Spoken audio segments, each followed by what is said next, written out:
welcome to White Eagle Speaks TV. Today we are we're in Sharon, Connecticut, at Litchfield County, Connecticut, in Abigail Hill Farm with the Schagticoke First Nation. And we have Ronald Cody Rodriguez. So we'll start out today by Ronald. Yes. Being part of the Schagticoke First Nation member tribe, can you tell us a little bit more who you are and what you do? Well, basically, I like to identify as just a native indigenous of Earth, and that's why I'm joining here with the Schagticoke First Nations and getting on board with everything that they're doing and trying to help them establish their nation. And as the first thing of any nation is, it's all about the money. You know, that's at the bottom of everything. Mm-hmm. I'm working on ways that we can generate revenues for the tribe and then make money so that we can operate and obviously, go further into the future. And that's going to go hand in hand with, sustainable food, housing, and agriculture. So. Okay, could you give a little more detail on what? Well, basically, we're trying to combine the oldest methods of farming that have been handed down from our forefathers from generations and generations and generations with the top technology and the top information that we've been gathering over the these past couple of 100 years, where we've been advancing in technology to all these things. So in an effort to compete with some of these bigger guys like the Monsantos and all these giant corporations that are already dominating the agricultural industry and kind of putting a lot of Americans, a lot of South Americans out of work as it is, we're trying to create a system where many small farmers can co-op together in order to create a larger corporate structure that will have much more of a sort of a way to back them up as people, so they can hedge those funds together to then make all of those smaller individuals more profitable, while at the same time spreading as much possible information and education on sustainable farming techniques and sustainable life, sustainable healing to all those individuals, so that it makes a very strong nation of people underneath it. As a young person, how are you planning on teaching the youth? Well, basically, the first step is going to be setting up the farm so that we can actually start selling little bits of goods.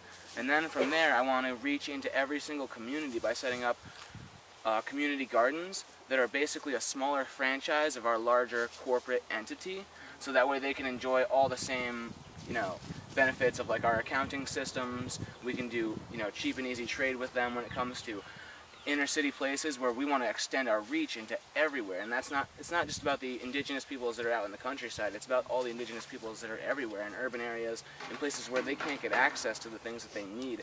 And that's the reason why, that disconnection from that access to the earth and that access to agriculture is a lot of what's hurting them. So a lot of our projects is going to be reaching deeply within in the areas where they're not going to have access to like a lot of the things that they need. We're hoping that we can set up community gardens in the countryside and sort of like trade assets and sort of do that sort of set up that sort of a deal. Even get it to the point where we're shipping people out of the cities and out of the suburbs and into the countryside to share the land and kind of all get the use out of it, so we can get sustainable, low-cost, nourishing food to our people. Because as we all know, when it comes to sustainable health, it's all about what you're eating that's making that's what your body runs on, that gives you all your health. And a lot of America's health problems today are caused by poor nutrition and the way the food's been bred down and destroyed. So this is all in an effort to heal that, and then educate people on how to heal themselves, and how to grow their own food, and how to live without needing that dole, without needing that the systems that they've been bred on, Yeah. So sounds like you're more of a teacher. I'm a teacher, I'm a capitalist, I'm a preacher, I'm a little bit of everything. I'm just a man. That's all I really can say. It's just, I do a lot of different things, but I do believe in wholeheartedly that we need to teach each other and spread information and share with each other like our knowledge. It's very important to me, at least. But I wouldn't say that I'm an excellent teacher. A lot of times I have a hard time actually explaining how things work to people. It's easier for me to just kind of like do it sometimes, but I would try to like tell everyone how to do things for themselves as best as I possibly could, Yeah. Oh, nice. So, with your project that you're working on, how do you plan on making it happen? Well, the first step is to start off small, just me and my family.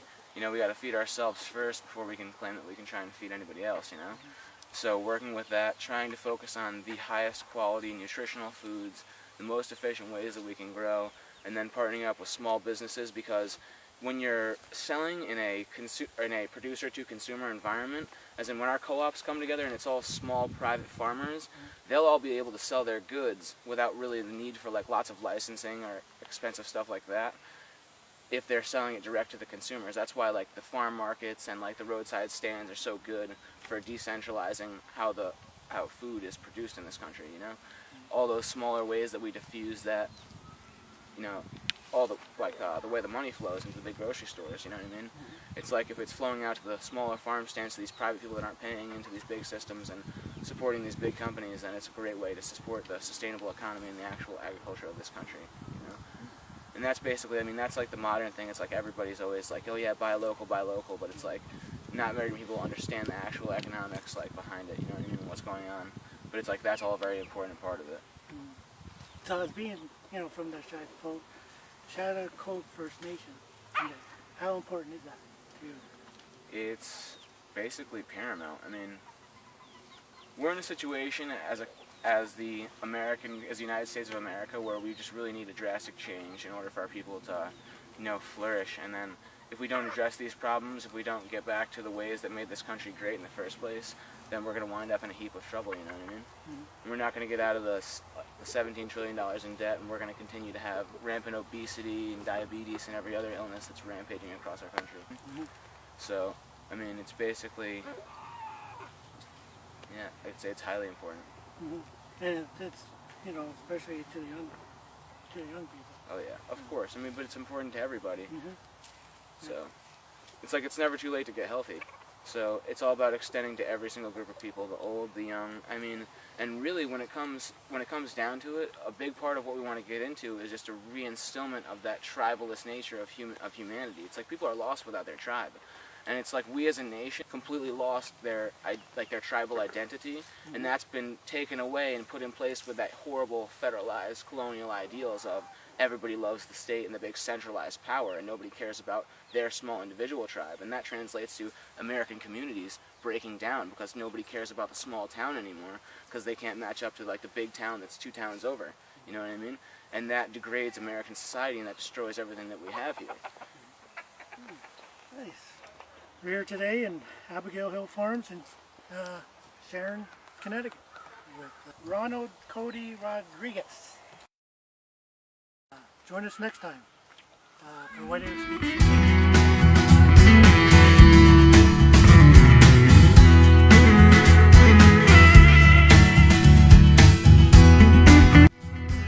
TV production. If you like this video, please like it and share.